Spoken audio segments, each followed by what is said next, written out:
नमस्कार, स्वागत है आपके अपने YouTube चैनल मेरी एक कहानी में।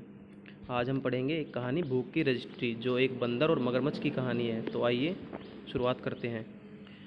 किसी मरुभूमि में एक नदी थी। उस नदी में एक मगरमच्छ रहता था, लेकिन दुख के साथ कहना पड़ता है कि जलचर उसे पसंद नहीं करते थे। इसका कारण यह नहीं था कि उसका मुंह अस्वाभाविक रूप से बड़ा था। जो कुछ भी हो, मुंह की बनावट तो बाहरी ढांचा ठहरा। उसकी ख्याति का कारण उसकी असाधारण भूख थी।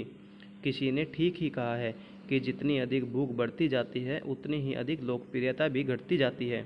प्रेम एवं मित्रता तो तभी तक पनपती है जब तक पेट भरा रहता है, मगर उस मगरमच्छ का पेट कभी नहीं भरता था।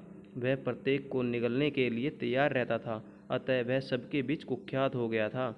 मछलियों, मेंढकों, मनुष्यों एवं बंदरों को निगलना मगर अधिक पसंद करता था। यहाँ तक कि वह अपने संबंधियों को भी हजम करने में नहीं हिचकता था। एक दिन वही मगर रेगिस्तानी नदी में भूखा और उदासा लेटा था। वह उदास इसलिए नहीं था कि वह भूखा था, बल्कि उसकी भूख के लिए वहाँ कुछ मिल नहीं रहा था। सुबह का समय था। अनायास ही उसे नाश्ते की याद आ गई। वह सोचने लगा, कितना अच्छा होता यदि मुझे अभी कोई आदमी नाश्ते के लिए मिल जाता, और कुछ नहीं तो कम से कम एक बंदर मिल जाता। इतना सोचते ही उसकी भूख और भी बढ़ गई। वहाँ कुछ नहीं आ रहा था। वह उदासी की हंसी हंसते हुए मन ही मन बुदबुदाने लगा। साधारण खाना भी नसीब नहीं होता, घरेलू खाना भी क्या बुरा है, लेकिन वह भी तो संभव नहीं, क्योंकि परिवार के अधिकांश सदस्यों को चट कर चुका हूँ। शेष गत बाढ़ में बह चुके हैं। वह भूख से तिलमिला उठा। उसकी आंखें बंद हो गई। उसने अपने खाली मुंह में अपने पंजों को रख लिया, लेकिन उसके बड़े मुंह के लिए उसके पंजे भी छूछे लगने लगे। अतः उसने झपकी लेना उचित समझा। उधर नदी के किनारे पर एक लंबे खजूर के पेड़ पर एक बंदर आत्मविभोर था। वह सोच रहा था कि वह अधिक सुंदर कैसे बने। वह अत्यधिक सुंदर पूंछ, लंबी बाहों और छोटे पैरों का होना अधिक पसंद करता था। बीच बीच में अपने सघन रोएदार शरीर में से जुओं का शिकार कर रहा था। उस काम में उसे परिश्रम तो अवश्य ही करना पड़ रहा था, लेकिन संतोष एवं तृप्ति से वह खुश था। यकायक उसे नदी के मगर की कर्कश आवाज़ सुनाई पड़ी। ए बंदर, तुम नीचे आ जाओ, मैं तुम्हें खाना चाहता हूँ। बंदर बहुत डर गया, लेकिन साहस करके उसने उत्तर दिया, नहीं, कभी नहीं। मगर ने थूकते हुए कहा, तो तुम नीचे नहीं उतरोगे? अच्छी बात है। मैं यहाँ तब तक तुम्हारी प्रतीक्षा करूँगा जब तक कि तुम भूख से बेहाल होकर नीचे नहीं उतरोगे। मैं यह अच्छी तरह जानता हूँ कि जीवन ही भूख है। बंदर ने कुछ उत्तर नहीं दिया। वह खजूर के पत्तों में अपना मुंह छिपाकर रोने लगा।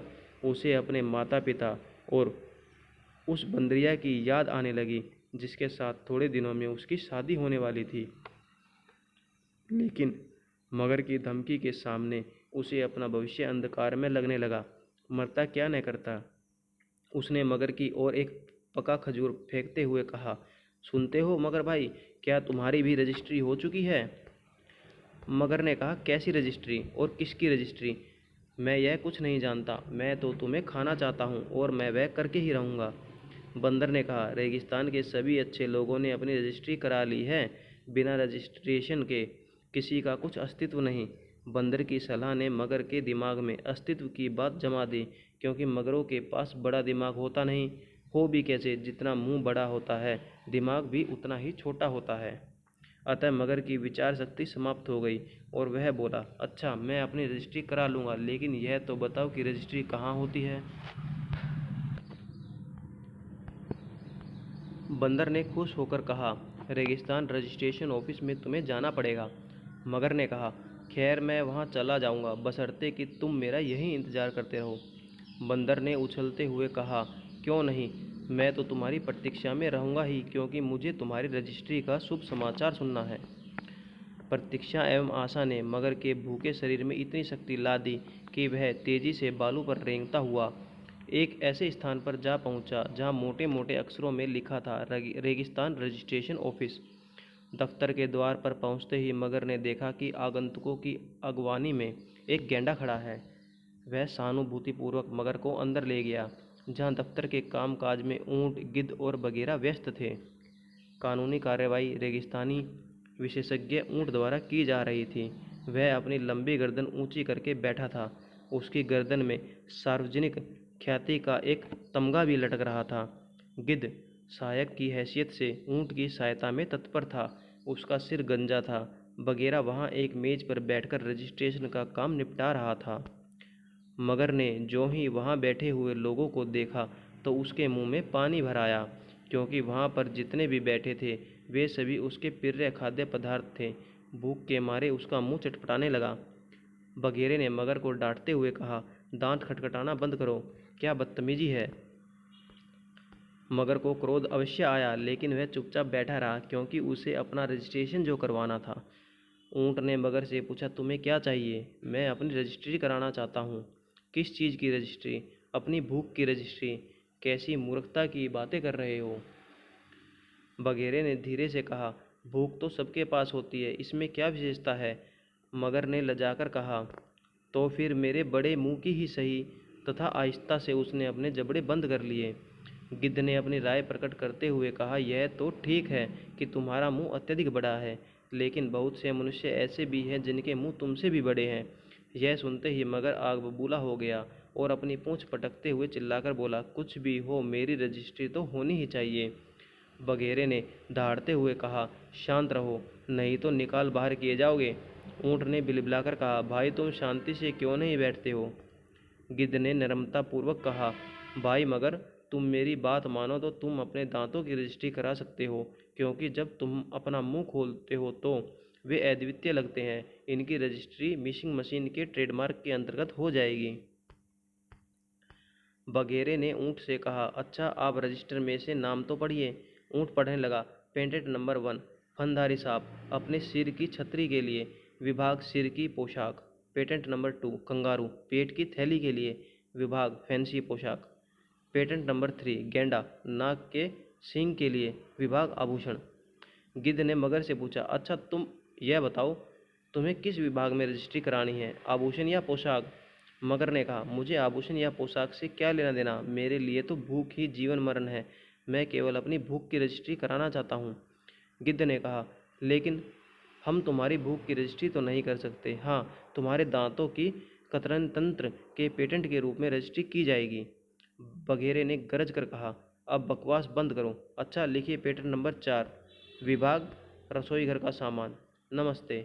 इतना कहकर बगेरा खड़ा हो गया। दफ्तर के नियमानुसार समय पर सभी जाने को तैयार हो गए। ऊँट ने झटपट एक प्रमाण पत्र तैयार कर दिया।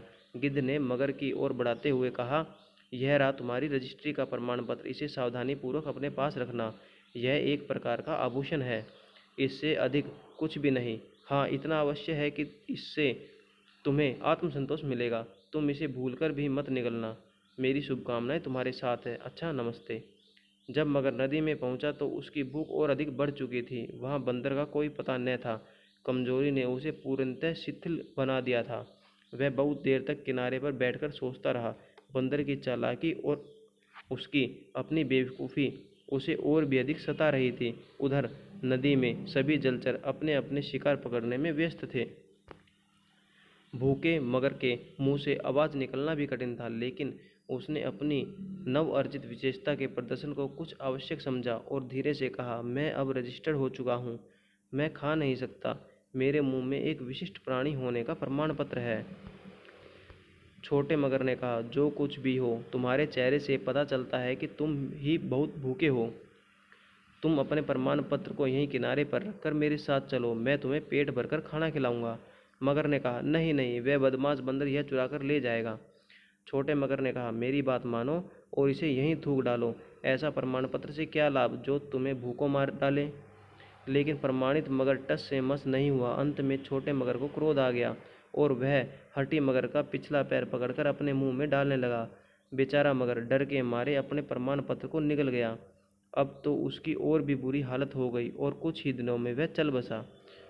उधर वह बंदर जिससे अभागे मगर की मुठभेड़ हुई थी, अपनी प्रियतमा बंदरिया के साथ शादी करके सुखपूर्वक जिंदगी बिताने लगा। हाँ, जब कभी वह नदी किनारे वाले पेड़ पर अपनी बंदरिया के साथ आ बैठता तो उसे अनायास ही विगत घटना याद आ जाती। उसकी बंदरिया अपने बंदर की आप बीती सुनकर बोल उठती, अच्छा यह बताओ कि तुम तो कभी अपने को पेटेंट नहीं कराओगे।